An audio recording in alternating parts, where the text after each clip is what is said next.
નજર કરી લઈએ તો વડોદરામાં ગોરવા અને એલોરા પાર્ક પોલીસ સ્ટેશનમાં વિઝા કન્સલ્ટન્ટ તથા બિલ્ડર હિમલ નરેન્દ્રભાઈ પટેલ સામે છેતરપિંડીની ફરિયાદો નોંધાઈ હોવાના આક્ષેપો સામે આવ્યા છે। ફરિયાદ મુજબ અમેરિકા મોકલવાની લાલચ આપી કેટલાક લોકો પાસેથી લાખો રૂપિયા લેવામાં આવ્યા હોવાનો આક્ષેપ છે।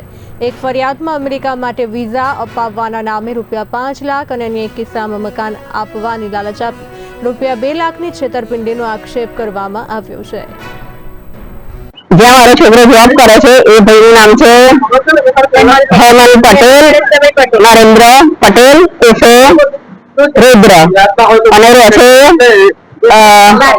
વાસના ભવલી રોડ પર વ્હાઇટ હાઉસમાં રહે છે અને એ ભાઈએ મારા છોકરા જોડે પ્લોટ કરી મકાન અપાઈ કરીને પટાઈને છેતરીને ₹2 લાખ રૂપિયા લીધા અને હવે 1 વર્ષથી ફોન નહીં ઉઠાતો અમારો નંબર બ્લેક લિસ્ટમાં નાખ્યો।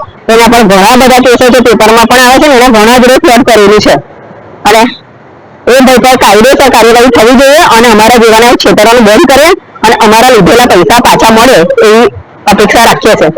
અત્યારે તમે કયા પોલીસ સ્ટેશન સાથે ફરિયાદ? અમે એલોરા પાર્ક પોલીસ સ્ટેશનમાં આવ્યા છે। આજે તમારો બાબો છે એનું નામ શું છે?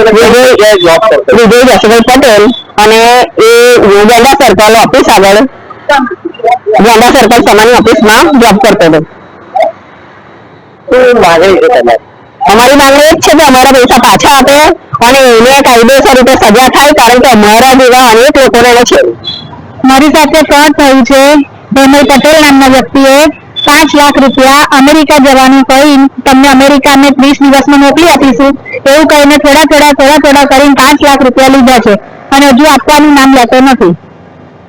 ત્યારની આ ઘટના છે શું બન્યું હતું સમગ્ર? ઘટના 17 માર્ચે અમે એમને મળવા હતા તો એમને એવું કીધું કે અમે તમને 30 દિવસની અંદર અમેરિકાના વિઝા લાવી આપીશું, ત્યાં રહેવાનું ખાવાનું બધું અને પ્લસ તમને જોબ પણ કઈ મળશે એવું કહીને અમારી જોડે પૈસા લીધા અને પછી મહિનો થયો તો પણ એને કશું ગણકારી નહીં। અમે એમને ફોન કર્યો તો કે આજે મોકલું કાલે મોકલું એમ કરતા ના મોકલ્યા, પણ અમે પછી જ્યારે હું ફરી એક વખત બરોડા આવી એ તો એની ઓફિસ બંધ થઈ ગયેલી, ઓફિસ બંધ કરીને જતો રહેલો માણસ। કઈ જગ્યા ઉપર હતી ઓફિસ એની ગેંડા સર્કલ આગળ હતી। ત્યારબાદ અમે ફરી બી ફોન કર્યો તો એને એવું જ કીધું કે આજે આપું કાલે ગલ્લા કરતો તો પછી મેં પોલીસ સ્ટેશનમાં લખાયું, ગોરવા પોલીસ સ્ટેશનમાં લખાવી અરજી આપી અને અહીંયા ઇલોરા પાર્ક આગળ બી લખાયું પોલીસ સ્ટેશનમાં।